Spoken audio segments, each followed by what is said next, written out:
How to change Candy Crush Saga profile picture. What is up everyone? Welcome to another tutorial. In today's video, I'm going to be showing you guys how you can easily change the profile picture on your Candy Crush Saga.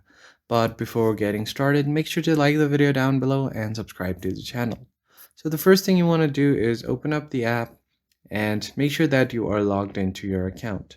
So what you really want to do first is head over to the settings menu at the top right corner, and as you can see, you can tap on your account to view your account.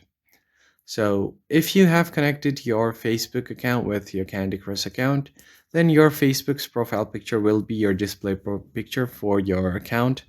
But if you have connected it with your email, the profile picture you have on your email will be your new profile picture for Candy Crush. So the only way to change the profile picture in game is to actually change the profile picture of the account that you're connected with. So if it's your Facebook account, you can just change the profile picture of your Facebook account so I'll show you guys right here on my Facebook profile. I have this profile picture, but if you want to change it, you can just tap on it to change the profile picture.